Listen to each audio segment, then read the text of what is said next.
বাংলাদেশের ক্রীড়াঙ্গন উৎসবের আমেজে ভাসছে। দেশের তরুণ ক্রিকেটার ও নারী ফুটবলাররা তাদের অসাধারণ পারফরম্যান্সের মাধ্যমে দেশকে এনে দিয়েছেন গৌরবময় দুটি সাফল্য। অনূর্ধ্ব ১৯ ত্রিদেশীয় সিরিজের ফাইনালে শক্তিশালী দক্ষিণ আফ্রিকাকে পরাজিত করে বাংলাদেশ দল চ্যাম্পিয়ন হয়েছে। পুরো টুর্নামেন্ট জুড়ে তরুণ টাইগাররা তাদের দুর্দান্ত পারফরম্যান্সের মাধ্যমে নিজেদের সক্ষমতা প্রমাণ করেছে। এই জয় শুধু একটি শিরোপাই নয়, বরং বাংলাদেশের ক্রিকেটের উজ্জ্বল ভবিষ্যতের ইঙ্গিত। এই তরুণ ক্রিকেটারদের ধারাবাহিক সাফল্য দেশের ক্রিকেটকে আগামীতে আরও শক্তিশালী অবস্থানে নিয়ে যাবে বলে আশা করা যায়। নারী ফুটবলে এশিয়ান কাপের মূল পর্বে বাংলাদেশ। ক্রিকেটের পাশাপাশি ফুটবলেও এসেছে বড় সাফল্য।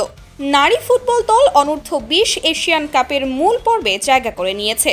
দুর্দান্ত খেলে বাংলাদেশের মেয়েরা এই অর্জন ছিনিয়ে এনেছে, যা দেশের নারী ফুটবলের ইতিহাসে একটি নতুন মাইলফলক। এই সাফল্য নিঃসন্দেহে দেশের অন্যান্য নারী ক্রীড়াবিদদেরও অনুপ্রাণিত করবে। এই দুই জয়ই প্রমাণ করে যে বাংলাদেশের ক্রীড়াঙ্গনে প্রতিভার কোনো অভাব নেই। সঠিক পরিচর্যা ও সুযোগ পেলে আমাদের খেলোয়াড়রা আন্তর্জাতিক অঙ্গনে আরও বড় সাফল্য এনে দিতে সক্ষম। এই অর্জনগুলো দেশের ক্রীড়া ইতিহাসে চিরস্মরণীয় হয়ে থাকবে। Sumaiya Snigdha, Daily Our Bangladesh.